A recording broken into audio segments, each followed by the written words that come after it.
विश्वम दर्पण दृश्यमान नगरी तुल्यम निजान्तर्गतम पश्यनात्मनि माया भैरोद्भूतं यथा निद्रया या साक्षात् कुरुते प्रबोध समये स्वात्मानं मे वाद्वयं तस्मै श्री गुरुमूर्तये नमः। इदं श्री दक्षिणामूर्तये ओम। एक अभी क्या योग वासिष्ठ सार है ना, 218 श्लोक हो गए थे, इसमें 219वां श्लोक क्या है? योग वासिष्ठ सार। अहिर्बिलनीमा अरात्मतया जग्रहे परिमोक्षणा तस्तु पुराहा परिमुच्यतु तमारुः स्वविले न निरीक्षित आत्मतया तु पुनः।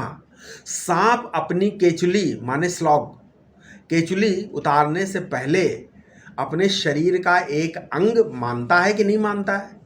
केचुली सांप का अंग है कि नहीं? तो वो मानता है, लेकिन केचुली छोड़ने या उतारने के बाद उसका संपूर्ण रूप से त्याग कर देता है? भले ही वो केचुली उसके बिल में पड़ी ही क्यों न रह जाए। उसी प्रकार तत्वज्ञानी अपने अंतःकरण और शरीर आदि का बाध कर देने के उपरांत उन्हें अपना नहीं समझता, उनसे पृथक रहता है, उनसे निर्लिप्त रहता है। ठीक है। वेदांत में श्रवण से ही साक्षात्कार मानते हैं। किससे? श्रवण से। ठीक है। आप सुनते हैं कि तुम नित्य शुद्ध बुद्ध मुक्त हो और अभी इसी समय हो, तुम्हारे अतिरिक्त कार्य कारण जीव जगत ईश्वर देश काल वस्तु कुछ नहीं है, तो तुम व्यवहार करते हुए भी वही हो। अधिक उपदेश का कोई मतलब नहीं है। यदि तुम्हारा कोई संशय हो, विपर्य है, तो बताओ, वेदांत उसको काट देगा, निवृत्त कर देगा। देखो, आत्मा शरीर से बंधी हुई नहीं है, यही सत्य है, यही परमार्थ है। जगत के सभी शरीरों में एक क्या है? एक रूप ही है। ठीक है, एक सा ही है। और जहाँ पर शरीर नहीं है, शरीर का बीज नहीं, वहाँ भी वैसे ही है।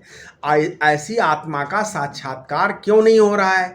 इस पर विचार करना चाहिए ना। जहाँ बाधा है उसको दूर करो। तुम्हारी समझ बुद्धि रुपए पैसे इकट्ठा करने में लगी है, नहीं है। तुम्हारी प्रज्ञा मंद वस्तुओं को पकड़ते पकड़ते खुद भी मंद हो गई है। अब उसको छोड़ती है तो सुसुप्ति हो जाती है। ठीक है। देखो, जिसके बारे में तुम्हारा अनुभव नहीं है उसमें तर्क कुतर्क काम नहीं करेगा। तुम्हारी प्रज्ञा की मंदता, तुम्हारा विपर्य, तुम्हारा दुराग्रह कुतर्क तुम्हें रोक रहा है। तुम्हारी विषया शक्ति तुम्हें रोक रही है। मृत्यु के समय इसलिए दुख होता है कि तुम्हारा धन मकान पुत्र पत्नी संबंधी सब छूट जाएंगे। यही विषया शक्ति ही देह में से मैं को नहीं हटने देती। क्या? मैं को नहीं हटने देती। यही प्रतिबंध है जिसके कारण आत्मा ब्रह्म है कहने पर भी समझ में नहीं आता। ठीक है। जिन लोगों को आत्मा अनात्मा का विवेक नहीं हुआ है, वे लोग यदि अपने को दृष्टा मानकर बैठ जाएंगे तो सोचिए ऐसे लोगों की स्थिति क्या होगी। अच्छा, जो लोग उपासना करते हैं प्रत्यक्ष अन्न में, परोक्ष अन्न की भावना करते हैं, उन लोगों को मूर्ति में भगवान का दर्शन तभी तक रहेगा जब तक वे भावना करते रहेंगे। भावना छोड़ते ही उनको मूर्ति पत्थर ही दिखेगी। ऐसे लोग दिखेंगे, ऐसे लोग देखेंगे शरीर अपने को और भावना करेंगे दृष्टा की। वेदांत कहता है सभी संशय विपर्य दूर कर दो और फिर दृश्य मात्र से विविक्त आत्मा को ब्रह्म जान लो। फिर अपने को प्रत्यक्ष के विरुद्ध भावना नहीं करनी पड़ेगी। अगर आप इंद्रियों के साथ जोड़कर अपने को दृष्टा मानोगे तो वो दृष्टापन नहीं है। वो क्या है? वो तो प्रमातापन है। यानी प्रमाता के साथ मिले हुए दृष्टा हो आप। यदि विवेक नहीं करोगे, केवल मैं ब्रह्म हूं ऐसा कहने से कुछ नहीं होगा। ठीक है। हम ब्रह्मास्मि कहने से नहीं होगा। तुम जागृत स्वप्न सुषुप्ति तीनों अवस्थाओं के और इनके समस्त भेदों के साक्षी हो। अच्छा, साक्षी हो तो ठीक है, परंतु तुम अद्वितीय हो कि नहीं है ये जानो पहले। अद्वितीय हो कि नहीं, यानी शरीर के रहते हुए ही साक्षी हो या शरीर के न रहने पर भी तुम साक्षी हो, ये समझना पड़ेगा। शरीर पैदा होने के बाद तुम साक्षी बने या पहले से ही साक्षी थे? हैं? जब तुम अपने को पहले पीछे का साक्षी जान लोगे तो अपने को नित्य जान लोगे, तब आप अपने को परिच्छेद सामान्य का साक्षी जान जाओगे। तो अपने को व्यापक जान जाओगे। साक्षी माने ज्ञानाकार वृत्ति नहीं, अपितु ज्ञान। अरे माला फेरने से या 1 घंटे कमरा बंद करने कर दिया तो क्या तुम साक्षी हो गए? ऐसे साक्षी नहीं होता। अगर तुम अपने को साक्षी जान पाओगे तो असंग हो जाओगे। यानी ऐसा नहीं है कि जितनी देर साक्षी भाव रहे, जितनी देर असंग रहे और फिर सबका संग मतलब ससंग हो जाए। तुम द्वैत मात्र के असंग साक्षी हो। क्या हो?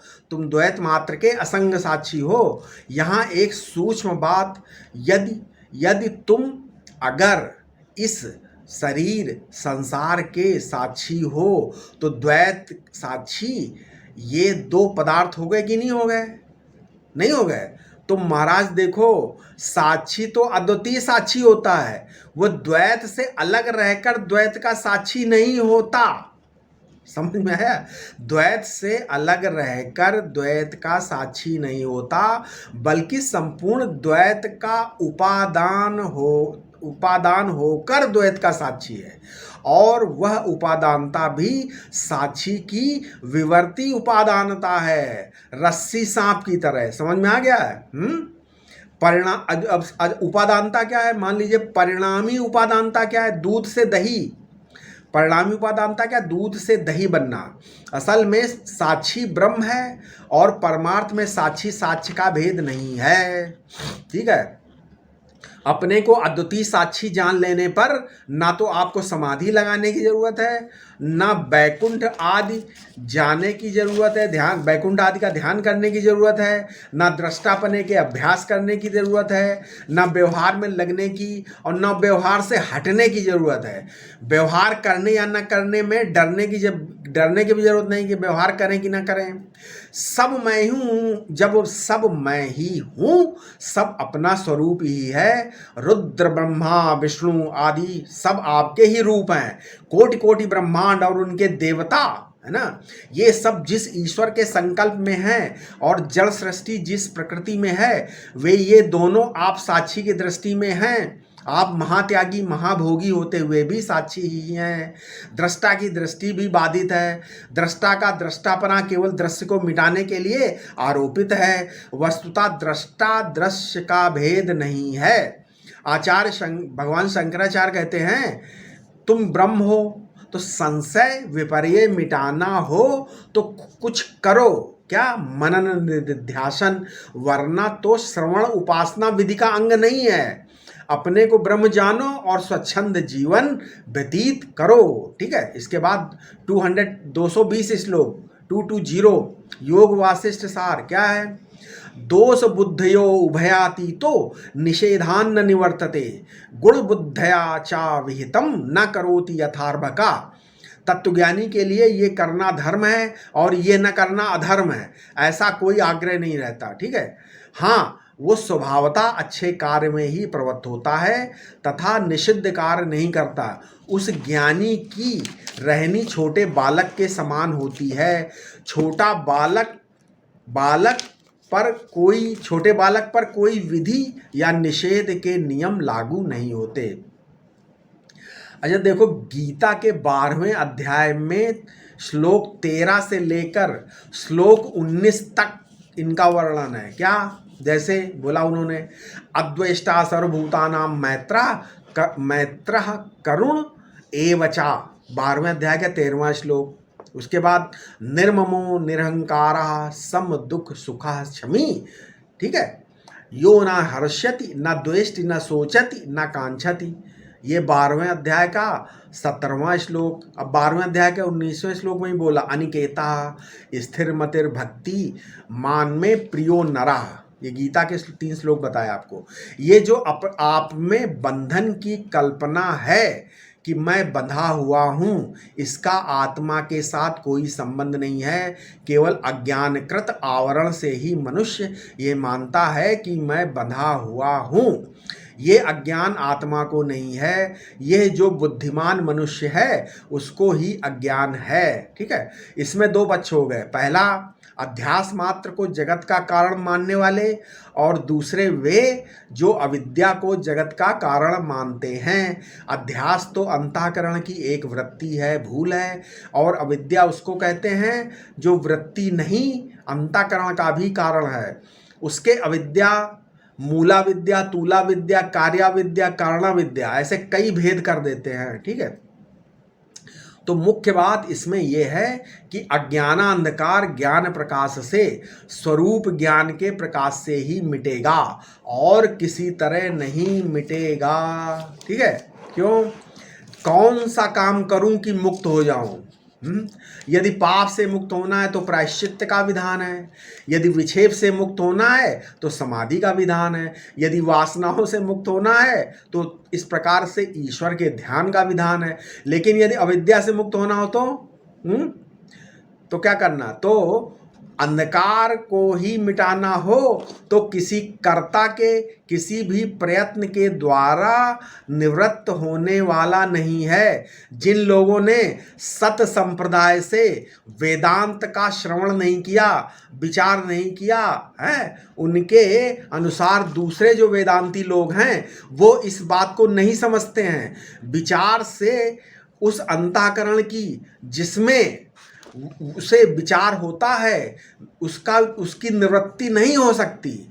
यह तो तत्वमस्यादि महावाक्य ही ऐसे हैं जो अधिष्ठान के यथात्म का बोध करा करा के न केवल विचार और विचारक को बल्कि उसके अंतःकरण को ही बाधित कर देते हैं। ठीक है, जिसमें विचार होता है वही बाधित हो जाता है।